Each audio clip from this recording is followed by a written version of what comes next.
हरे कृष्ण। आज हम आपको भगवान जगन्नाथ जी के एक ऐसे भक्त की कहानी सुनाते हैं जिनका जन्म तो निम्न कुल में हुआ था, लेकिन भगवान के प्रति उनकी अनन्य भक्ति ने भगवान जगन्नाथ को भी बांध लिया था। 17वीं सदी की ये बात है, जब औरंगजेब का एक सूबेदार था लाल बेग। एक दिन लाल बेग कटक से पुरी के रास्ते में आ रहा था। वहाँ रास्ते में उसने नदी किनारे पर स्नान करती हुई कुछ युवतियों को देखा और उसके बाद जो हुआ उसने इतिहास में एक महत्वपूर्ण घटना को अंकित कर दिया।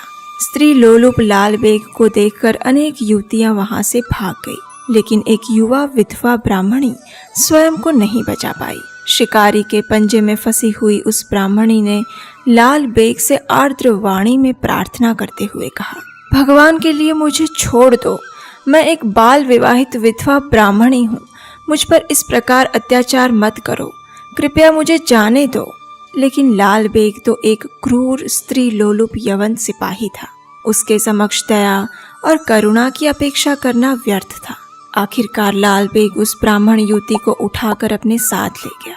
और फिर क्या था, लाल बेग ने इस युवती से बलपूर्वक विवाह कर लिया और धर्म परिवर्तन करवाकर उसका नाम फातिमा रख दिया।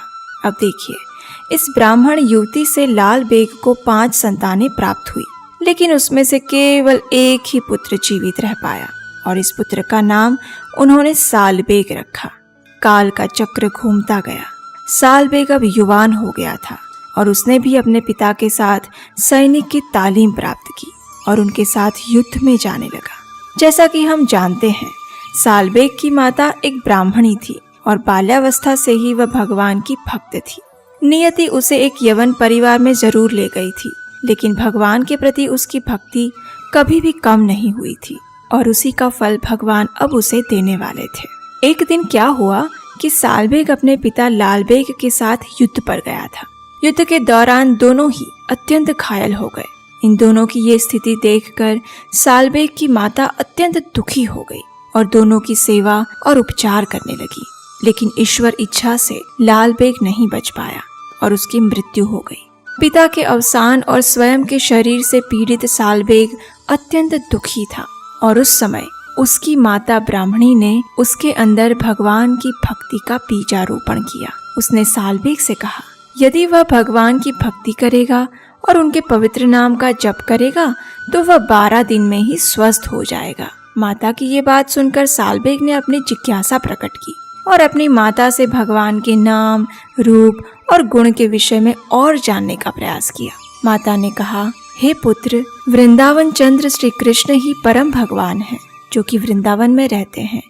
वे उनकी माता यशोदा और पिता नंद के अत्यंत प्रिय हैं और वही भगवान श्री कृष्ण इस कलयुग में पतित जीवों का उद्धार करने हेतु जगन्नाथपुरी में भगवान श्री जगन्नाथ, बलदेव और सुभद्रा मैया के रूप में अवतरित हुए हैं।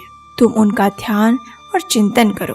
अब साल बेग ने जब ये सुना तो उसे विश्वास तो नहीं हुआ, लेकिन फिर भी माता के वचनों पर उसे विश्वास था और उसी के अनुसार उसने भगवान का नाम जप और स्मरण करना प्रारंभ किया।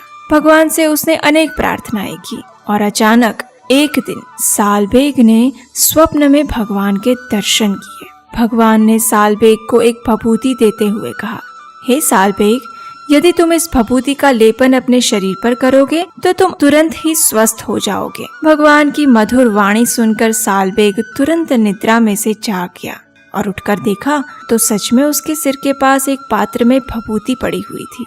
उसने अपने संपूर्ण शरीर पर इस भभूति का लेपन कर लिया और देखते ही देखते उसके शरीर के सारे घाव ठीक हो गए। उसका शरीर तेज और कांति से युक्त हो गया।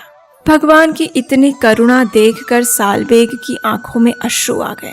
वे भगवान को आर्द्र वाणी से अनेक प्रार्थनाएं अर्पित करते हुए कहने लगे, राधा कुंड श्याम कुंड करिबे स्नान, परिक्रमा करूं थीवी गिरि गोवर्धन, आनंदे जमुना जड़ करिबे मुपान, मोइति भजिबे जाहूं मुकति भजन। इस प्रकार साल बेग के जीवन में भगवत भक्ति का नया प्रभात खिल उठा। अब उन्होंने अपना संपूर्ण जीवन भगवान श्री कृष्ण के भजन कीर्तन और चिंतन में समर्पित कर दिया था। भगवान की प्रेरणा से किसी ने उन्हें सुझाव दिया कि आपको जगन्नाथपुरी में जाकर भगवान जगन्नाथ जी के दर्शन करने चाहिए। और ये सुनकर पतित पावन श्री जगन्नाथ जी के दर्शन की इच्छा से सालबेग निकल पड़े पुरी के लिए। अब वे एक यवन थे, इसलिए मंदिर में जाकर दर्शन करना उनके लिए तो संभव नहीं था। इसलिए सालबेग ने भगवान की बाह्य लीला अर्थात चंदन यात्रा, स्नान यात्रा और रथ यात्रा के संपूर्ण दर्शन किए। भगवान जगन्नाथ जी के दर्शन करके उनका जीवन धन्य हो गया और कुछ ही समय में उन्हें सूचना प्राप्त हुई कि उनकी माता का भी देहांत हो गया है। इसलिए अब वे वृंदावन जाने के लिए निकल पड़े। वृंदावन में उन्होंने भगवान श्री कृष्ण के जन्म स्थान से लेकर अनेक लीला स्थलियों के दर्शन किए। भगवान के भजन गाते रहे और उनके स्मरण में मग्न रहे। इस प्रकार 1 वर्ष बीत गया और फिर एक बार भगवान जगन्नाथ जी की रथ यात्रा का समय आ गया। अब भक्त सालबेग अपने प्रभु के दर्शन किए बिना कैसे रह सकते थे। उन्होंने निश्चय किया कि अब वे पुरी जाकर अपने प्रभु के दर्शन करेंगे। लेकिन सबसे बड़ी समस्या तो अभी आने वाली थी और ये समस्या थी वृंदावन से पुरी का अंतर लगभग 1600 किलोमीटर का था। इतनी लंबी यात्रा चलकर करने में समय तो लगेगा ना। लेकिन फिर भी सालबेग भगवान जगन्नाथ जी को प्रार्थना करते हुए निकल पड़े। मार्ग में अनेक जंगलों और नगरों को पार करते हुए बिना रुके वे चलते रहे और भगवान से इस प्रकार प्रार्थना करते रहे। जगबंधु है गोसाई, जगबंधु है गोसाई, तुम श्री चरण बिनु अन्य गति नाही, तुम श्री चरण बिनु अन्य गति नाही, जगबंधु है गोसाई, जगबंधु है गोसाई।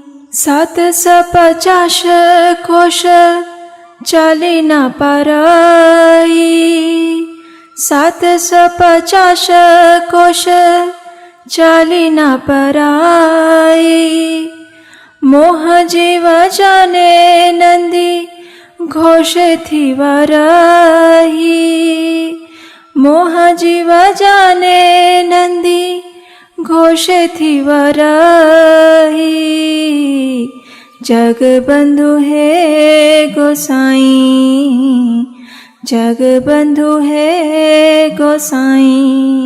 रथ चारि पाशे लंबे मुकुटार झारा, रथ चारि पाशे लंबे मुकुटार झारा, झलमल दिशो थाई प्रभु चकडोळा, झलमल दिशो थाई प्रभु चकडोळा, जगबंधु है गोसाई, जगबंधु है गोसाई। हे प्रभु, कृपया मुझ पतित को दर्शन दिए बिना मंदिर में वापस मत जाइएगा। मैं आ रहा हूँ प्रभु, मैं आ रहा हूँ। अब देखिए, भगवान जगन्नाथ तो भक्त वत्सल हैं। उन्होंने भक्त सालबेग की प्रार्थना स्वीकार कर ली और मंदिर से निकली हुई रथ यात्रा बीच मार्ग में ही रुक गई। ये देखकर सभी लोगों को आश्चर्य हुआ कि ये अचानक क्या हो गया। राजा भी चिंतित हो गए। उन्होंने हाथी घोड़े बुलाए रथ को खींचने के लिए, लेकिन रथ 1 इंच भी नहीं हिला। इस प्रकार कुछ समय व्यतीत हो गया। राजा चिंतामग्न होकर भगवान जगन्नाथ जी से प्रार्थना करने लगे। हे दीन बंधु दीनानाथ, मुझसे ऐसा क्या अपराध हो गया जो आपका रथ इस प्रकार रुक गया है। हे प्रभु, कृपया मेरा मार्गदर्शन करें। लेकिन जगन्नाथ जी मौन बने रहे। अब देखिए, इस ओर भक्त सालबेग ये सोचते हुए आ रहे थे कि अब तक तो प्रभु का रथ वापस चला गया होगा और मुझ पतित को उनके दर्शन प्राप्त नहीं हो पाएंगे। ये सोचते हुए जैसे ही वे पुरी पहुंचे तो उन्होंने देखा कि भगवान जगन्नाथ जी उनकी प्रतीक्षा करते हुए वहीं खड़े हुए थे। भगवान की इस लीला को देखकर उनके अंदर भाव के लक्षण प्रकट होने लगे। भक्त सालबेग ने भगवान जगन्नाथ जी के दर्शन किए और जैसे ही उन्होंने रथ की रस्सी से रथ को खींचा, उसी वक्त रथ चल पड़ा। ये देखकर वहां उपस्थित सभी लोग भक्त सालबेग की जय जयकार करने लगे। इस प्रकार भगवान जगन्नाथ ने एक मुस्लिम परिवार में जन्मे अपने भक्त सालबेग की कीर्ति पताका लहराई और आज भी जगन्नाथपुरी में भक्त सालबेग के भजन रथ यात्रा के समय अवश्य गाए जाते हैं। और आज भी रथ यात्रा के समय जगन्नाथ जी के रथ को भक्त सालबेग की समाधि के पास रोका जाता है। इस प्रसंग से ये सिद्ध होता है कि भगवान सच में भावग्राही जनार्दन है, जो ना तो अपने भक्त की जाति देखते हैं और ना ही धर्म, बस देखते हैं तो उस भक्त का उनके प्रति प्रेम और समर्पण। हरे कृष्णा।